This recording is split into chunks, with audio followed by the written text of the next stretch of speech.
And now for the main event, the match that shook the world, the night that changed wrestling forever. It is the main event of Survivor Series 1997, the culmination of one of the most bitter rivalries in sports entertainment history. It is Bret Hart versus Shawn Michaels for the WWF Championship.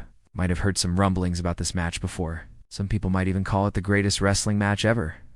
Michaels had captured the WWF Championship earlier in the year, defeating the previous champion, Sid. But then Hart returned after an 18-month hiatus, and immediately set his sights on Michaels and the title. Michaels was able to make it back in time, but Hart was not. To understand why, let me explain what actually happened at the end of the match. With the match tied at 2 falls each, it came down to a final one-on-one tag team match between Hart and Michaels. As the match progressed, the tension began to rise. They thought that this was part of the script, but it wasn't. And even then, the match was lackluster and ended in a no contest. They have buried the hatchet with Bret Hart, bringing him back into the company multiple times for one-off matches.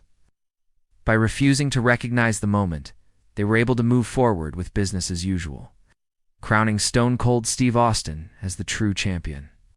But as time has gone on, I think we can all agree that burying this moment has done more harm than good. Just take a look at WWE.com. The WWF wanted to keep the championship off of Shawn Michaels. Then, in 1999, Michaels finally captured the championship. But it was short-lived as he dropped it back to The Rock at the Royal Rumble. From that point on, the WWF basically blacklisted Shawn Michaels. He was never allowed to challenge for the championship again. But it's also a reminder of what happens when the boss man puts on his wrestling shoes. Thanks for watching. Instead, he was relegated to the mid-card, where he feuded with the likes of Triple H and The Big Show. They have a whole page dedicated to the championship history of the WWF, but conveniently, there is no mention of Shawn Michaels' name on it.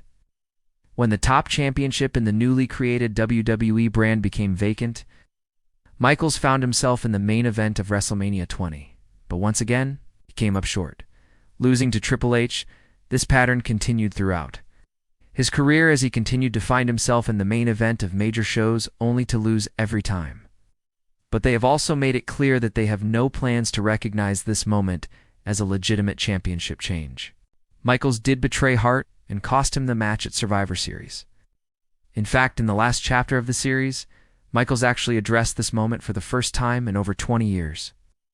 But it seems like the WWE still is ready to forgive him for what he did to Bret Hart all those years ago. But at the same time, he was also the one who was screwed over by Vince McMahon. By refusing to acknowledge this moment, the WWE was essentially punishing Michaels without acknowledging that he was already punished once before. Now, if you're enjoying this video, now would be a great time to hit that subscribe button. And as the realization dawned on them, so did the realization of what this meant. See, the whole point of the show was to build towards the main event. And now, thanks to Vince McMahon's decision, the fans didn't care about the main event anymore. Sure, they allowed him to capture the Intercontinental and Tag Team Championships, but every time he came close to capturing the WWF Championship, something would happen to prevent him from doing so.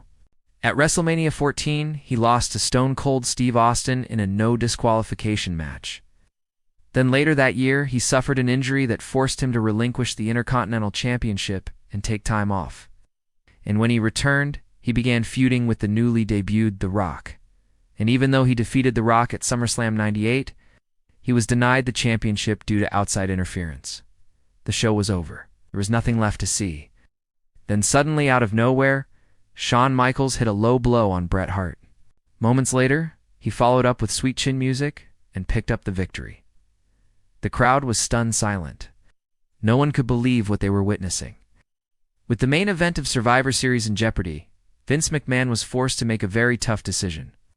And to make matters worse, the newly crowned champion refused to shake Bret's hand, instead opting to lay him out with sweet chin music. And just when you thought it couldn't get any worse, Vince McMahon entered the ring and announced that, due to Hart's inability to continue, the match was thrown out, giving Michaels the victory and retaining the championship. They needed a new main event, but who would headline instead? That's when Vince McMahon made what he thought was the best decision. Now, if this was a normal wrestling show, this would be the end of the story. Michaels would go on to drop the championship to Austin at the next pay-per-view and everything would be hunky-dory. But this was not a normal wrestling show. This was Survivor Series, the second biggest show of the year. And to add to that, the biggest star in the company, Stone Cold Steve Austin, was scheduled to face off against Shawn Michaels in the main event. He decided to crown a new champion, a heel champion, someone who could unify the company behind their top babyface when Hart eventually returned. His name was Shawn Michaels. After surviving an 8-man tag team match on an episode of Raw, Hart cut a promo vowing to win the championship at Survivor Series. Then, when the rest of the roster tried to confront him, he laid them all out with the sharpshooter, until he was stopped by none other than Shawn Michaels. But I'm going to tell you right now, if it wasn't for what happened at the end of it, no one would even remember it. See, Bret Hart's contract with the WWF was set to expire in the coming weeks, and he had no intention of renewing it. In fact, he had already signed with WCW and was set to become one of their top stars in 1998. So the plan going into Survivor Series was for Bret to win the championship from Shawn Michaels, thus establishing themselves as the top 2 stars of the WWF heading into the new year. And sure, that is the iconic image from the event, but it doesn't do this story justice. This is the story of how we got there, because on November 1997, a moment occurred that not only shocked the thousands of fans in attendance, but also the millions watching at home. A moment that forever blurred the lines between script and reality. It was the Montreal Screwjob. When you hear the phrase Montreal Screwjob, the image that probably comes to mind is that of Bret Hart laying motionless on the mat, as Shawn Michaels stands over him with the WWF Championship raised high above his head. For months leading up to Survivor Series, the WWF had been promoting their top 2 babyfaces, Bret Hart and Shawn Michaels, as being the 2 best in the world. As the weeks went on, more and more animosity built between the two, and at the same time, the behind-the-scenes drama was reaching a boiling point. But then disaster struck. On an episode of Raw, both Hart and Michaels suffered injuries that put their status for the match in jeopardy. Now, despite the fact that Shawn Michaels was the one who ended up winning the championship at Survivor Series, his victory would go down in infamy as the Montreal Screwjob.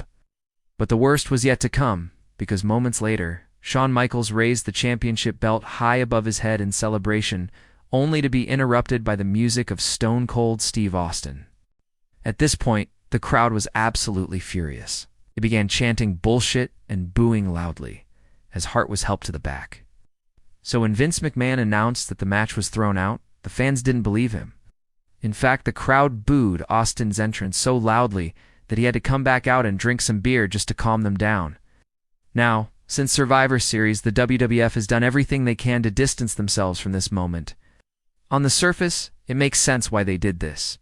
In fact, in the years following Survivor Series, the WWF would go out of their way to make sure that Michaels never regained the championship. Now, some may say that these instances were simply a result of bad luck, but I think we all know the truth. It wasn't until 2002, when the brand split took place, that Shawn Michaels was given another opportunity. Now, I'm not trying to say that this treatment was completely unwarranted. Now, imagine if this had taken place today. Michaels would be riding high off of the success of his recent documentary, The Last Ride. In the end, the Montreal Screwjob will always be a stain on the history of professional wrestling.